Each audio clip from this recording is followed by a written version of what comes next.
Good afternoon, everyone. I'm Rabbi Ruti Regan, and this is the next in our ongoing Matan webinar series about disability and inclusion in Jewish contexts. Today's webinar is What's in a Name? Understanding the Connotations of Disability Language. And we decided to do this webinar because pretty much every time I do a presentation about anything, somebody either asks me about the language I'm using, objects to the language I'm using, or expresses anxiety about the language they might use and asks, like, what's the right language? How do I say the right thing? So we're going to talk about disability-related language, why it's fraught, and some ways we might approach it.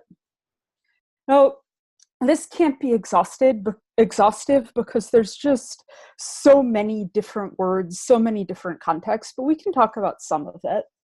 So first and foremost, as I'm sure all of us on this webinar have noticed, disability-related language can get really loaded and can get really conflict-ridden and anxiety-ridden.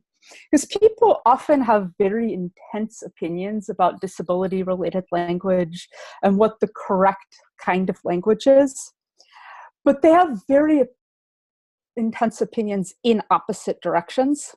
There aren't a lot of words that everyone agrees about, and conflicts over words are often really conflicts over other things mediated through words because that's what's easiest to name. So there's a lot of conflict. It can be really loaded, and understanding it as conflict in context can help us to deal with it a bit better.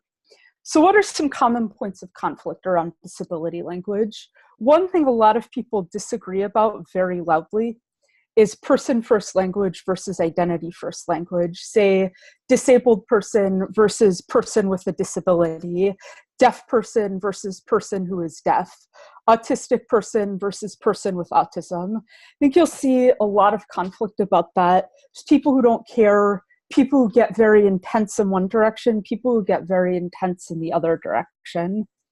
Another point of conflict and tension that's pretty common is what kind of word is disability? We all kind of know that disability and people with disabilities face a lot of stigma. Some people think the word disability is inherently stigmatizing.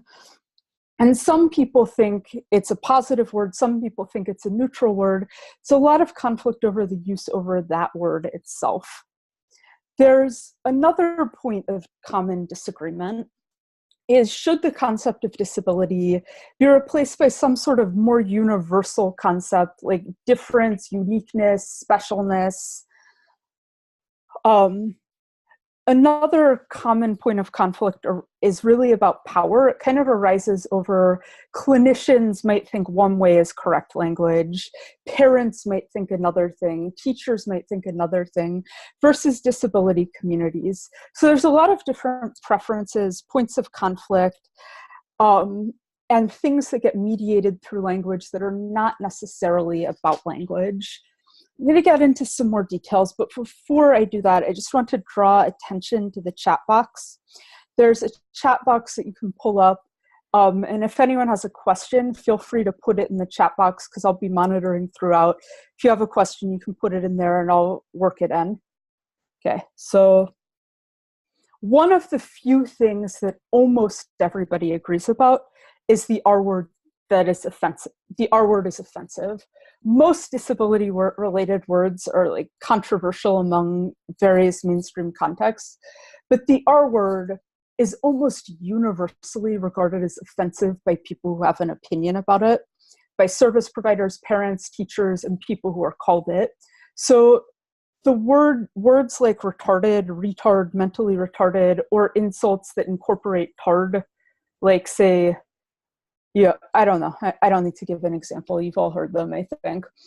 But these are words that it's really important to not use because if you use them, there are people who will be hurt, will not trust you, might leave and not come back, and it can take a while to repair. And it's also something, it's really good to correct this when you see it, either in your students or in your coworkers, because environments in which that word is treated as acceptable are really unsafe and unwelcoming. So that's one of the few largely uncontroversial words. Everything else is pretty conflict-ridden. Now, why is that? Part of the reason for that is that it's about power, and it's about the power of a name. Specifically, who gets the power to decide what your name is?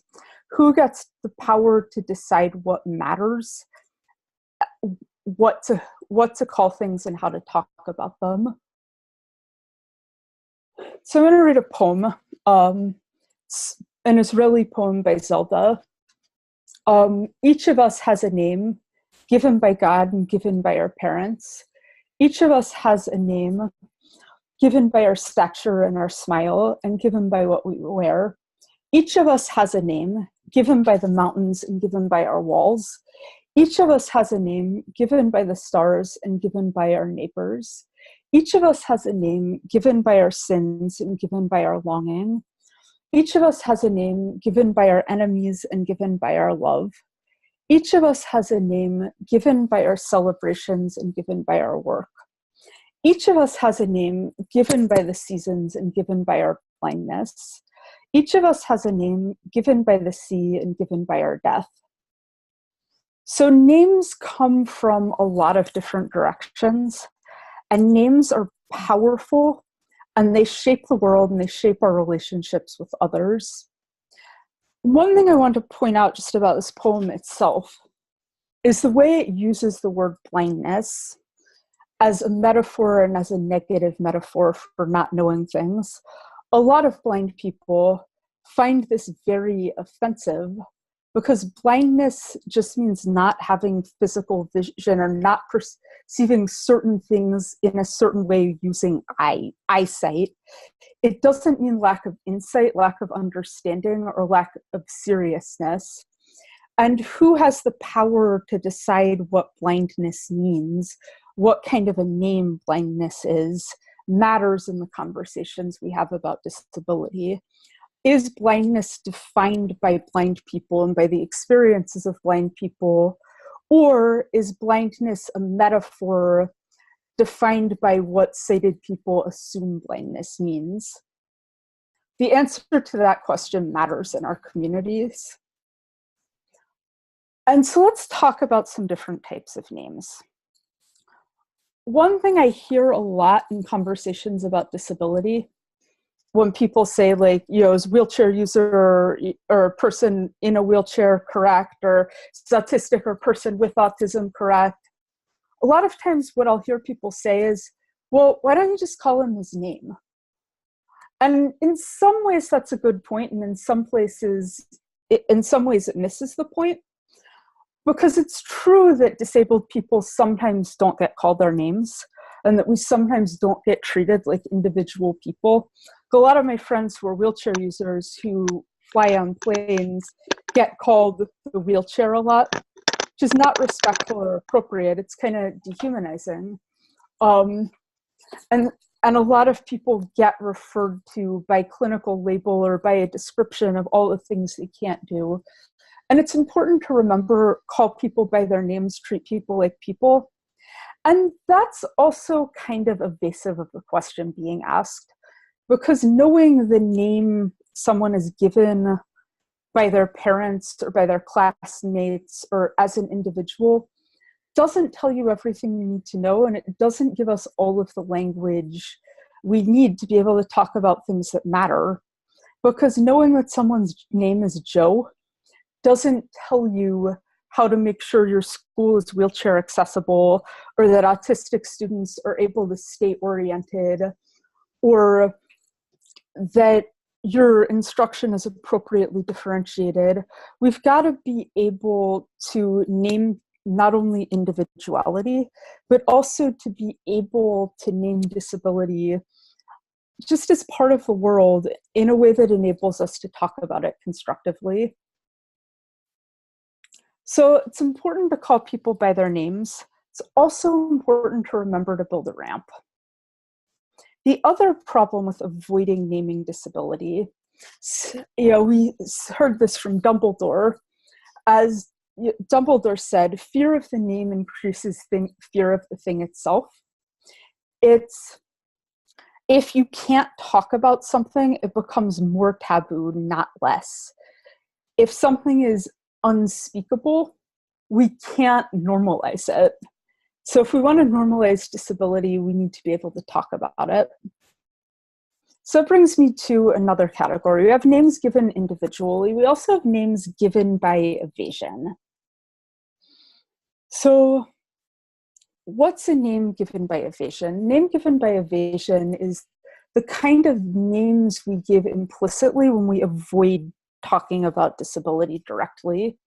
So disability is highly stigmatized. Sometimes people try to fight it with euphemisms or with not mentioning it, but the name given by evasion can implicitly be unspeakable, unacceptable, or unmentionable. And nobody really wants to be unmentionable, unspeakable, and taboo. Like, our bodies are what they are, it's okay. So I'll give some examples on that. One thing I hear a lot is focus on the ability, not the disability. And again, this captures something that's a little true, right? Like, sometimes people get so caught up in thinking about impairment that they forget that people with disabilities can actually do stuff. And that part's real. The problem with that is that if you're not willing to pay attention to disability, supporting ability becomes kind of impossible. So if you can't talk about disability, you can't talk about accessibility and adaptation. Without accessibility, people are much less able to do stuff. Discussing disability is pretty critical to supporting ability. And to give an example of how this can play out in a classroom is, say somebody is having a lot of trouble doing an art project. Focus on ability, not disability, might end up leading to the impression that, okay, art's not his strength.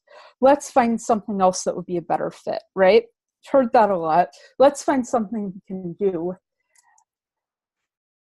And if we're willing to pay attention to both ability and disability, we can figure out, okay, what's the barrier to this art activity and how can we make it accessible? Because the areas in which somebody has the most need for accommodations can also be their areas of greatest strength. And to give one example, wheelchair users can be incredible athletes, but you gotta have the wheelchair.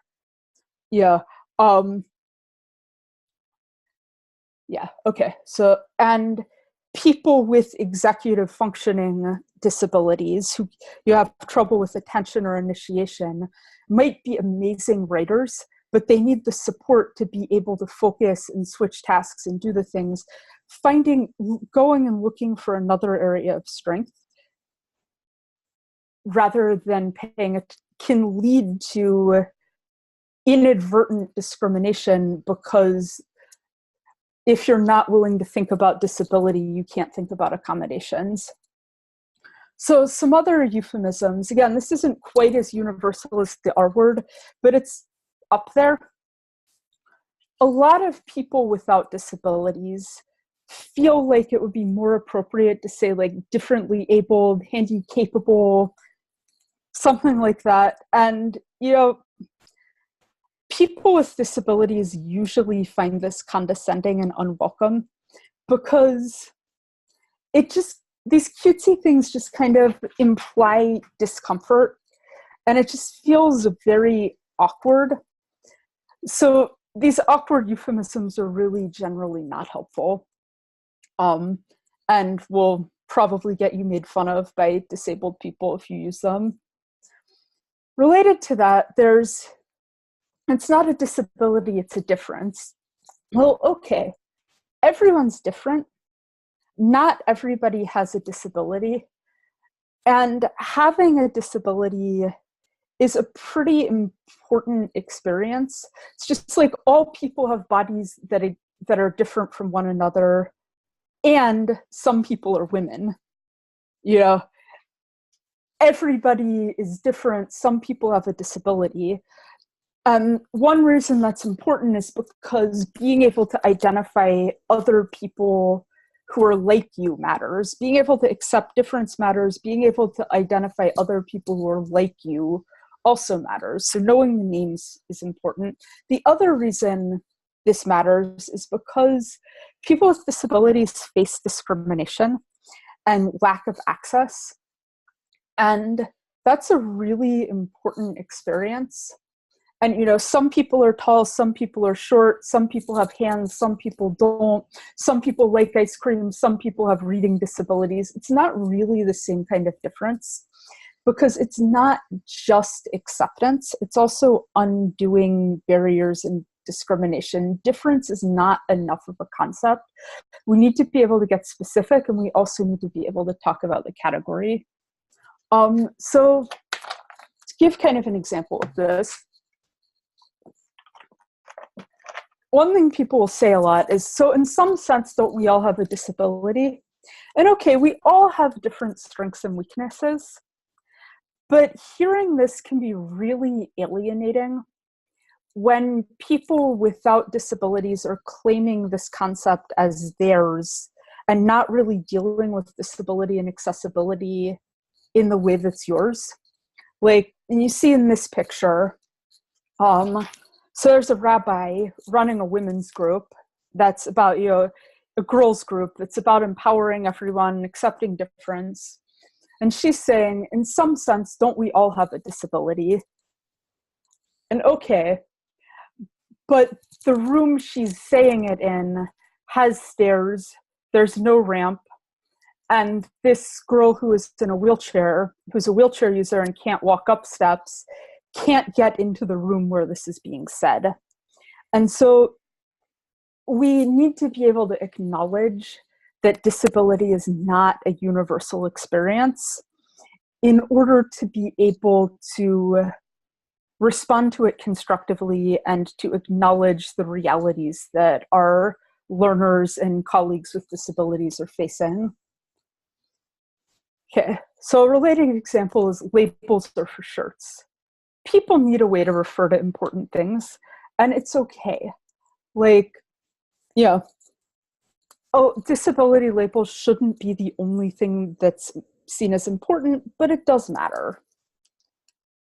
Normal is just a setting on a washing machine. Well, in some sense, but our culture does have concepts of what's normal and what's not. And if you fall outside of what's considered normal, that's still true even when other people say normal is just a setting on a washing machine. And so this can be heard as shut up, which is really not what we mean. So if somebody's worried about that, they're like, I'm not normal, I'm not acceptable, I'm not okay, this kind of thing can be helpful. But if what someone's talking about is, I'm different in a way that's really significant and stigmatized, they need to be able to talk about it. We need to be able to acknowledge it. And saying things like this doesn't make it go away, it just makes them unspeakable. Related to that, if you try and look past the disability and see the person, often what you end up seeing is your own reflection or your own like imaginary concept of who you want someone to be. So, you know, we don't say look past the femaleness to see the person, look past the gayness to see the person. It doesn't work. You've got to be able to see the whole person, including the parts that are, you know, more taboo, because it's okay that that's part of reality, and you don't need to look past someone to see them. So let's talk about another really common point of conflict, and person first language. This tends to come up a lot. And probably most people don't care about this, honestly, but the people who do care about this care in opposite directions, often very intensely. So what's person first language? Person first language is making sure you use the word person before you use any words that refer to disability. So people with disabilities, person with autism, person who has a visual impairment, something like that.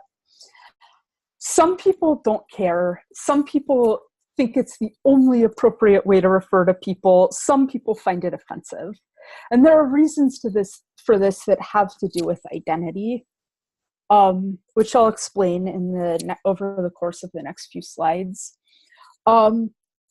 So one thing that's a little difficult about person-first language is it's kind of linguistically awkward, not how English normally works. Like, we say woman, not person with femaleness. We usually would say Jewish person, or not person who is Jewish, or individual of the Mosaic faith. When being Jewish was less socially acceptable in the United States, people did talk that way a lot more. But we don't usually talk that way. Usually most people will just kind of use typical English grammar when they refer to disability, instead of going out of their way to emphasize person. So that's sort of one reason that, like, more neutral preferences might happen. But then there's these intense ideological preferences. So why do some people prefer person-first language? So historically, many people have been defined solely by their disabilities. Disability has been seen as the defining only thing about someone, and it can be a way to push back about that. For instance, if I'm working in a context, say like a nursing home, I'll probably say people with dementia rather than dementia patients, because the personhood of people with dementia is often overlooked. They're often treated like they're not people, or they're just empty shells or something. So sometimes I'll say it that way.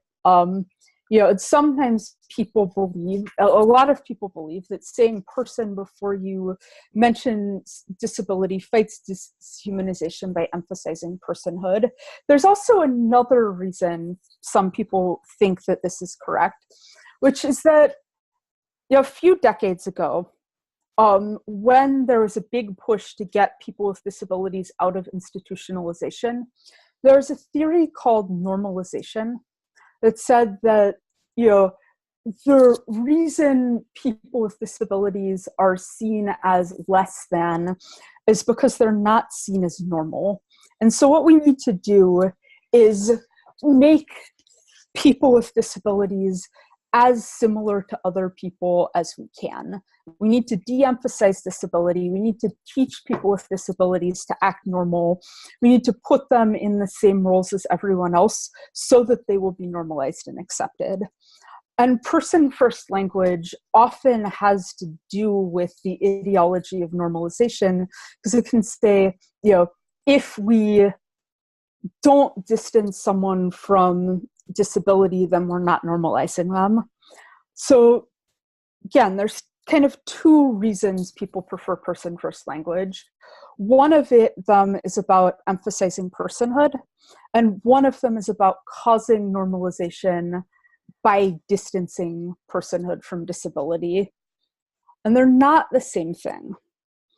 And which thing someone means can matter. So who prefers person-first language, generally speaking?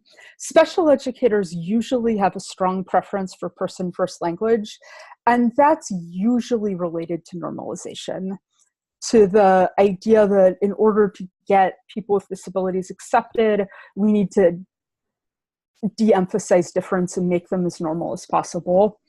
Not always, but usually. So self-advocates in the intellectual and developmental disability self-advocacy movements usually strongly prefer person-first language for the other reason. They usually prefer it because people have treated them as though they're not people, and as though their disability means that they're not a person. So for the self-advocacy community, using person-first language is a way of saying, my disability is not the only thing about me that matters. My disability does not make me any less of a person. I expect you to treat me as human. So those are two different reasons and two common preferences in those groups. The independent living movement, which came out of activism in the 60s in Berkeley and is now sort of nationwide, cross disability, but mostly physical disability, wheelchair users, people with paralysis, that sort of thing. Independent living movement doesn't tend to have as intense a preference for person first language as these other two groups, but it is pretty common in cross-disability advocacy and in the independent living movement in particular. So why do some people object to person first language? So part of it is pushing back on normalization, saying, look, I don't need to be normalized to be a person. You don't need to like downplay my disability in linguistically awkward ways for me to be a person. I'm already a person. Disability is part of that. It's part of who I am. Don't erase it. Sometimes it's about identification with the community, right? One example is, there's an organized autistic community, there's an organized deaf community, and it's like, this is part of who I am. It's my community, it's my culture. Don't say that my community and my culture is not human. Or disability and humanity aren't opposites. And also, if you de-emphasize disability, you might de-emphasize accessibility, because, you need to know that I'm a person. You also need to know that I need captions. So who objects to person first language? So people who see disability as part of who they are generally see person first language as a form of offensive erasure. Not always, but often. The preference for sort of more normal English grammar is often called identity first language among people who really care about it, because it says, this is part of my identity. It's okay. It's okay to put that first. Just like, okay, I'm disabled. I'm Jewish. I'm a woman. It's okay. Don't panic. So not all people who are autistic or with autism have this preference, but people who identify with the autistic community in particular mostly find person first language offensive. The deaf community considers language like people with hearing loss to be an offensive attack on them. So linguistic minority culture, to the point that some people will even some deaf people even call that cultural genocide. I see that there's a question, so let me just pause to take a look at that. I often use the term normalization with teachers, but more in the context of helping typically developing kids understand what their peers with special needs / disabilities have strengths and challenges just like they do, and that some sensory behaviors that their peers may engage in are just like the sensory behaviors that they may engage in: doodling, tapping foot, needing something in their hands, etc. How does that square or not square with person first language versus identity first language? Okay, so there's a lot to unpack there. First of all, thank you for the question. Normalization in the disability service provision world has a very specific connotation that's different from how we would normally use that word in language. Like, normalization was a particular ideologic service provision approach that meant make people with disabilities more normal. Normalization, in the sense that I think you mean here, is let's make disability into something that can be seen as normal and not this alien, totally separate thing. And so I agree with, I don't think it's problematic to use normalization in that sense, but we want to normalize disability. We don't want to normalize disabled people by making them be more normal. So it's to answer the first part of that. So in terms of person first language versus identity first language, I honestly think in most contexts, the order you say words in really doesn't matter that much. It matters in contexts where people have a really intense attachment to one or the other, and the reasons they have an intense attachment to that matter. So if somebody is constantly correcting your language to say that you have to use person first language because they think disability is bad and they want to make disabled people normal, I'd push back on that. If somebody, is using person first language because they think that it's a way of emphasizing, hey, we're all people and disability doesn't diminish that, then I think I would just, treat that as just part of language. Does that make sense? Okay, good. And again, thank you for the question. I'm watching the chat box. Please feel free to ask more questions because they're great, and I want to make sure that this is useful to everyone. And I see that there's 31 people on this call, so if you have questions, please ask them. Okay. So why is there so much conflict over this? Again, this is one of these things where I think it's not really about the inherent qualities of language. Like, I don't think nouns are inherently more respectful than adjectives. I don't think the order you say words in is of this inherent cosmic importance. But there's a conflict over something else that gets expressed as a conflict over language. Sometimes it's a conflict over who has the power to decide what disability means and what it doesn't. Like, is this in the hands of disability communities led by people with disabilities? Is it in the hands of professionals who are dictating it? Is it schools? Is it parents? Is it everyone together? So it's often a conflict about who has the power to name names and who has the power to decide what matters and what disability means and what it doesn't. And whether it is sometimes a conflict over whether disability communities are legitimate, sometimes a conflict over whether disability matters or not. And so there's a lot going on here that's not really about which language is inherently better, but language is often a way of taking sides. Unfortunately, sometimes there's no neutral position.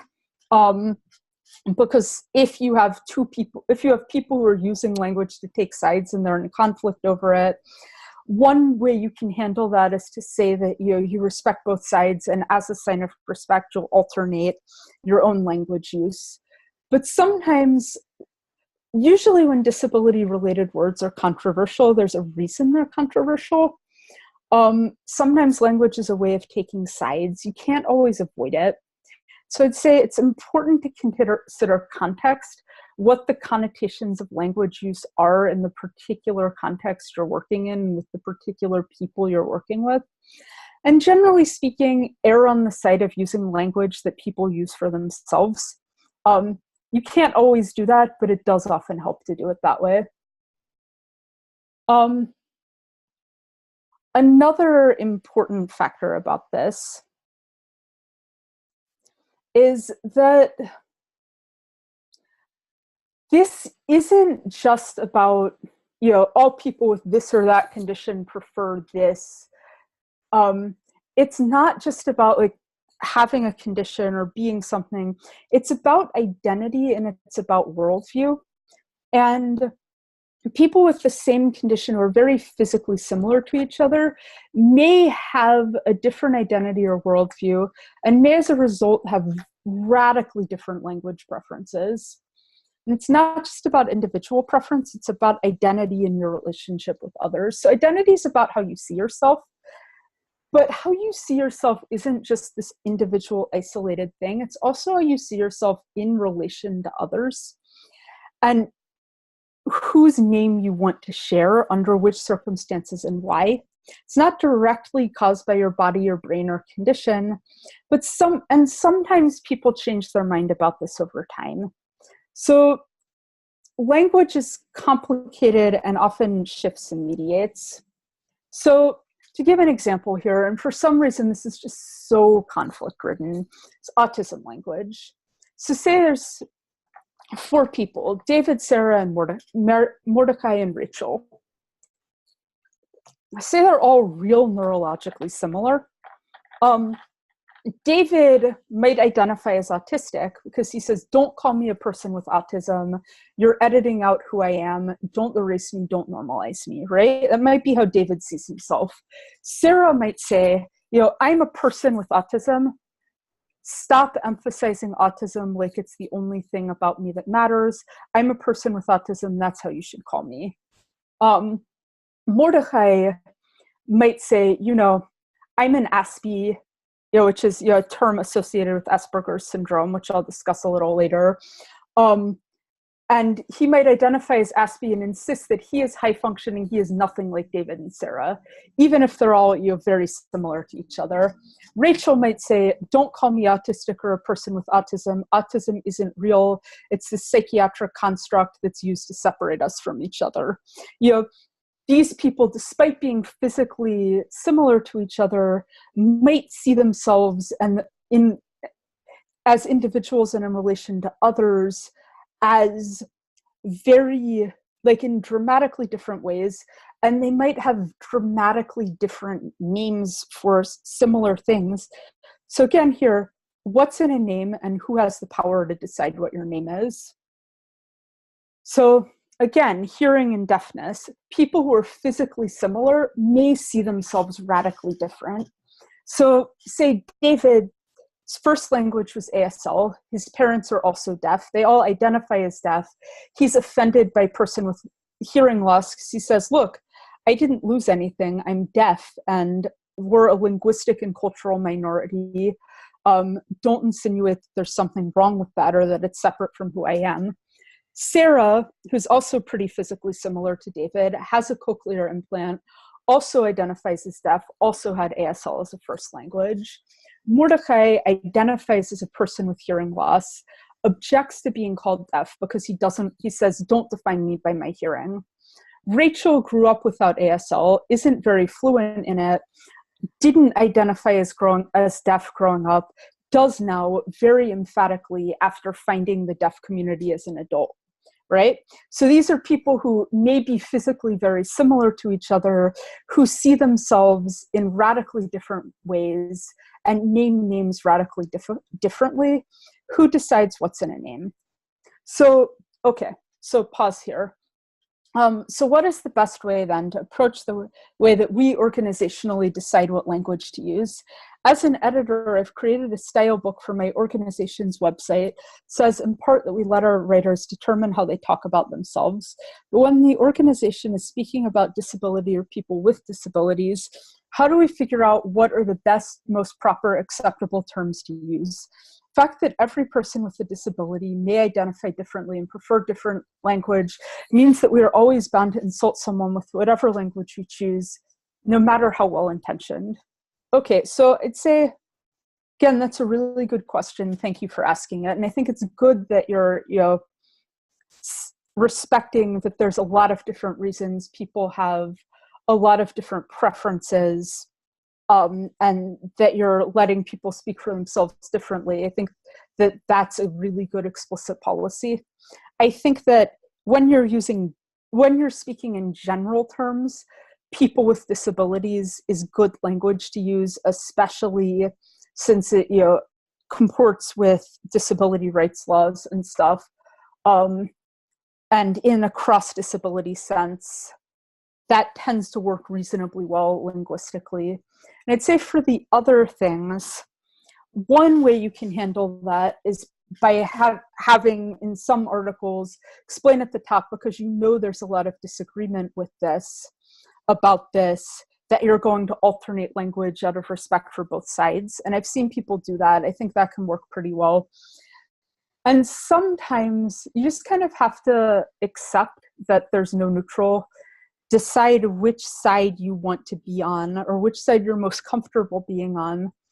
And just kind of, it's okay that sometimes you're going to offend people. And I think that we can't let fear of offending people become silence. And I also think that making mistakes is not the end of the world. And I think if somebody tells you that you've made a mistake, it's important to listen to them and to hear them out about why they feel that way, and then to think carefully about whether what you've heard from them means that you might want to do things differently. I don't think there's a universal answer to what language you should use, but I think that those are general principles. So then, just to recap, I think people with disabilities as a general term is a good way to go. I think that in some contexts, alternating can be good. And I think that sometimes you have to take sides, accepting that sometimes people will be hurt or offended. And when people come to you saying something bothers them, hear them out about why and think about whether that means something needs to change. Okay, so again, thank you for that question. And I see, I could go on about this for a very long time, so let's go on a little. So there's names given by diagnosis, like by what professionals say about you. Those names have a lot of power over your life, about how others are going to see you, about how others will think it's appropriate to treat you, about what you do and don't have access to. One name that is often given by diagnosis is special needs or exceptional, which puts you in a different category from other people in ways that can feel pretty bad and can lead to some pretty, can lead to being seen as an exception to our norms about how we think it's acceptable for people to be treated. And a lot of people are very uncomfortable with this language of special needs and exceptional because we're all human and we don't really want our needs or our differences to separate us from the community. Like, you know, my need for, if all of the bathrooms in a building were men's bathrooms, my need for a woman's or gender neutral bathroom in that situation would not be, I need a special needs bathroom. It would mean I need a bathroom. And I think that, my people who are wheelchair users don't need a special needs bathroom, they need a bathroom. It's being included in people who have the right to access the bathroom in the curriculum, sort of normal. So I'd say special needs and exceptional. What's better than special needs and exceptional? I would say either people with disabilities or people with access needs. And again, it depends on contexts. Being understood is the most important thing. If in some contexts you have to use this kind of language, just saying this, it's worth being aware. This is reasons some people are wary of this kind of language. One thing I'll say something about special needs is I'm more comfortable with disability because when people say special needs, the implicit next word is often kids. When people say disability, the next word is often rights. So it seems to me that special needs is the common term used in the JCC world. Also often wondering what would be a better way to categorize and describe programs for people with disabilities. I would say people with disabilities, especially if you're talking about adults, because when something is a special needs program for adults, the assumption I have going in is that if I go there, I won't be treated as equal. And, I would love to have access to, say, adaptive sports that I could actually play, but I would never go to a special needs exercise program because of the signal that kind of language sends to me about how I'll be perceived and that I won't be perceived as an equal. I would also say, think about sometimes programs for people with disabilities are needed, and sometimes accessibility for people with disabilities are needed. And I think referring to it as disability makes it easier to think about access, because there can be reasons to have stuff that's specifically for people with disabilities, but it's not an alternative to inclusion, and it's not an alternative to accessibility in all of the programs. And so I think disabilities and accessibility are better concepts. So, okay, I'm going to skip that, unfortunately, but so another name given by diagnosis is the ever-shifting diagnostic labels in the DSM and other diagnostic manuals like ADHD, autism spectrum disorder, Rett syndrome, CP, Down syndrome, that kind of thing. Having that name given to you by a professional will affect your life in a lot of ways. And like, just thinking about the power of a name, the power to name names and to decide what names mean can loom very large in people's lives. It's also colloquial use of associated words. Every clinical word has popular associations that may or may not be closely related, and also has a meaning by people who use those words for themselves that may be very different from how clinicians use that word or for what professionals think the word means. And sometimes people retain words for themselves that are no longer in clinical use. For instance, Asperger's syndrome and autism are no longer separate diagnoses in the most recent professional manuals, because it was found that whether or not somebody had typical verbal speech prior to the age of 3 didn't really predict any meaningful differences. So those were combined, but for some people still identify very strongly as having Asperger's syndrome or as Aspie or something like that. So that's, just a thing to be aware of as something that exists in the world, and what these words mean is often disputed. There's also names given by violence, by prejudice and discrimination, like, being exiled to the place better equipped to meet his needs, being sent off somewhere else because we're pretending that sending you somewhere else will get your needs met, which, as a last resort is a name given by violence. Like, say he has autism, we wouldn't normally do this to a kid, but as a last resort, because he has autism, we will. And being someone who, as a last resort, is said about affects your life in a number of ways. Another name given by violence and categorization is functioning labels. Low functioning, high functioning. They're not clinical terms. They don't have a clearly defined objective meaning. Whether someone is called high functioning or low functioning is really determined by context and the assumptions other people are making. It's a name given by violence and by diagnosis and by prejudice. What high functioning means is impairment is being overlooked. What low functioning means is that ability is being overlooked. Both can be really dangerous. Okay. Fair question. Could you define violence in this usage? I'll get to it. Better language, but I want to finish this first. So one thing that's real, though, that people sometimes attempt to refer to this in some language is that some people do have more support needs than others, and language that's becoming popular for referring to this is high support needs. So we don't say someone's low functioning, low functioning to refer to that. We'd say someone has high support needs. Doesn't mean they can't do stuff, means they need support, and some people need a lot of support, and that's okay. So violence in this usage, I'd say, again, you're right, that wasn't as clear as it could have been, is what names that are used to justify treating you in a way that it would not normally be accepted to treat people. Does that make sense?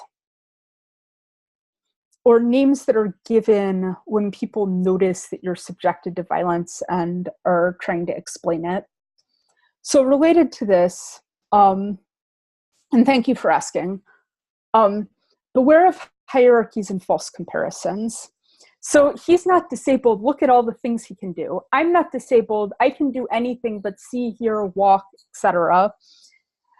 And these hierarchies don't really reflect reality, because everyone can do stuff. Disability is not inability, and it's okay to have a disability. What's not okay is saying these stereotypes are true about other disabled people. They're not true about anyone. Everyone can do meaningful, real things. Some people also have disabilities and access needs, and it's okay. And this is a thing where this is disputed, it's in conflict. I'm comfortable with the fact that I'm taking sides about this. Another thing that I might even do another webinar just about the word inspirational at some point. But inspirational has a really negative connotation for a lot of people with disabilities, disabled people, disability communities. So it's like, you know, you're so inspiring. Okay, because I'm in the street, because I'm buying food, because I'm doing a thing. It's just like, I can't get into a full explanation now, but be aware that the word inspirational is one that's kind of a personal negative hot button for a lot of people with disabilities, and I think a lot of parents of people with disabilities. So be careful about that word, and if you want to know more, I can send you some links. So yeah, and disability language isn't just about individual preference. It's also about community identity, beliefs about disability, and politics often. So let's talk about names given by communities, both in general and names of disabilities given by communities. So this is a picture taken at the Association for Autistic Community Conference this summer. And this is a cultural event by and for autistic people. I brought my pattern blocks and sort of left them out on the floor in the main room. And over the course of the conference, you know, most of the people there joined and played with the pattern blocks together and found them very pleasing. And so, you know, the power of a name, the power to say that autistic or autism can mean this, and that lining up blocks can be a good thing, and that it's normalization is not necessary, and that autistic can be a positive cultural identity, matters and can be powerful, and it's a name that needs to be respected. There's another part of this image is it says autism is not a boys club, and it's a logo from the Autistic Women and Non-Binary Network, pushing back on the idea that autism is male. So again, autism, woman, and non-binary is a name given by that community. Another name given by community is self-advocate. This is self-advocates becoming empowered. So one of the leading intellectual and developmental disability self-advocacy organizations. I would highly recommend checking out their webpage, because they do really good, important things that, you know, we all owe them a lot for. And, you know, this is a group that generally prefers person-first language in the sense of we're people, acknowledge that, and disability is important, but we're people. And again, please check out their website and what they do, because it's great, and they do a lot of things I'd love to see happen more in the Jewish community. And ADAPT is another group, another community that gives names. And ADAPT is a direct action disability rights protest group that's been around for, you know, several decades. They're the people you saw getting arrested in wheelchairs during the healthcare protests last summer. And ADAPT gives a lot of names. And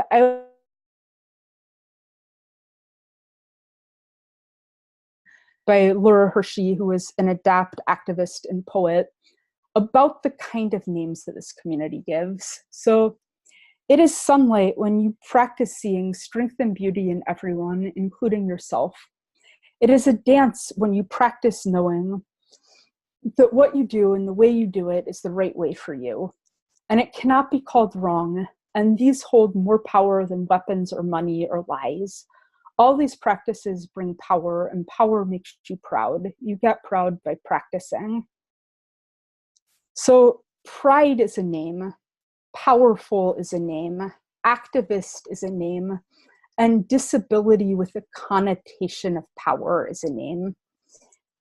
And these are names given by communities, and they're not just individual things, they're communal things, and the names given by communities are important, including the names given by our communities.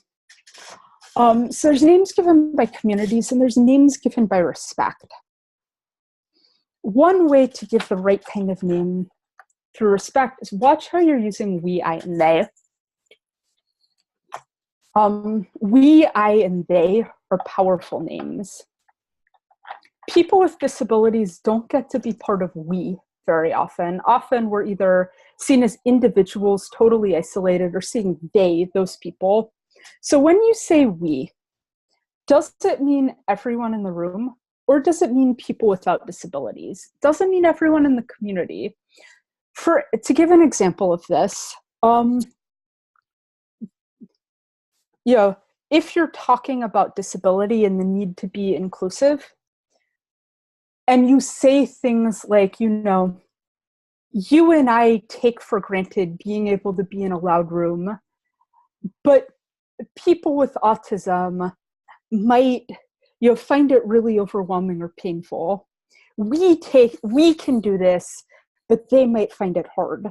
If you talk that way, you're defining autistic people as they. And when we're in a Jewish community, we want to define everyone in our community as part of our Jewish we. So when you're saying we, make sure that's including your whole community and that you're not defining people out. Because being able to name people as we is powerful.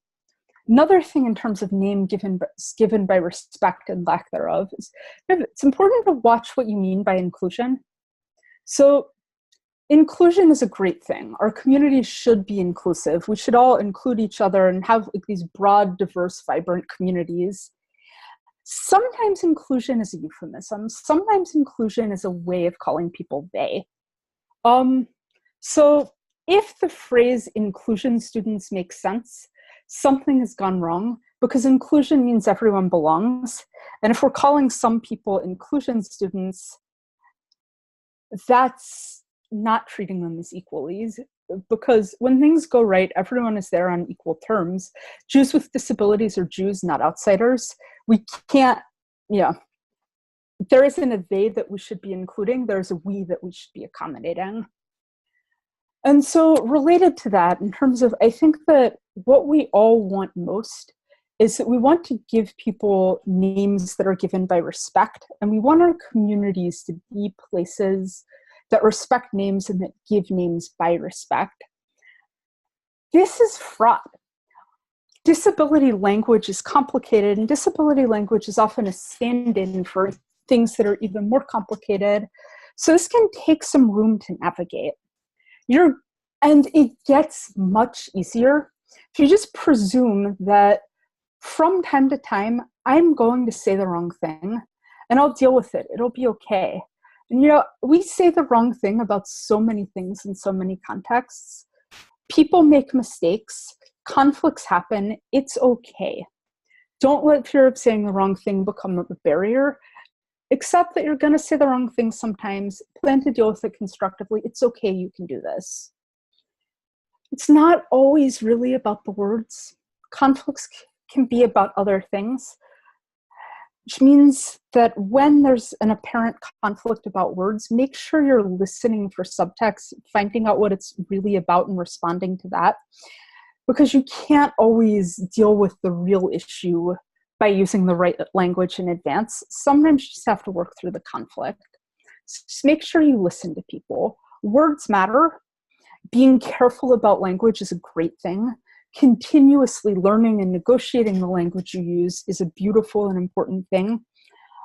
And not everything is about the words, and not everything that gets expressed through words is primarily about the words. Don't get too hung up on that. Take it seriously. Don't get too hung up on it. Context matters, and this has come up a couple of times in this webinar. Which word you should say depends on who you're talking to, what you want to say, who you're saying it to, and what your goals are. So what is the right language is not necessarily the right question. What is the right language in the context I'm operating in for the goals I'm pursuing will get you to a much more productive place. And there's a lot of different goals you might have. But two goals that I think we should sort of always have are, we want to be respectful of people, we want to be understandable, and we want to send a clear message about what our values are to the people we're trying to reach. which sometimes means that we avoid offending people and sometimes means we offend the right people, right? So context matters, and considering language in the abstract is often less helpful than considering the specific context. And in any case, honesty and respect go a long way. You don't have to solve all the language conflicts in order to talk to people. It's okay that it's complicated. It's okay that it may take some negotiation sometime. If you start from a place of honesty, respect, willing to listen, and willingness to consider what people say to you and revise in an ongoing way as you learn more things, you can do this. It's okay. And names are powerful. Using our power, we can use our power carefully, and we can think about what names we want to name, when, how, and we can listen to people about what their names are. So let's all go forth together and use our powers for good. I'm just going to flip here to the last slide, which I'm not going to read out now because we're at time. This is the Matan Disability Acceptance and Inclusion Pledge, where we encourage people to see ability, disabilities, and humanity as coexisting.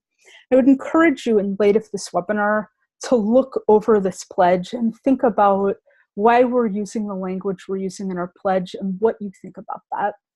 Okay, so I see we're at time, so I will stay on for a few more minutes in case anyone would like to ask questions. Otherwise, have a great day and have a great Shabbat. Thank you, everyone.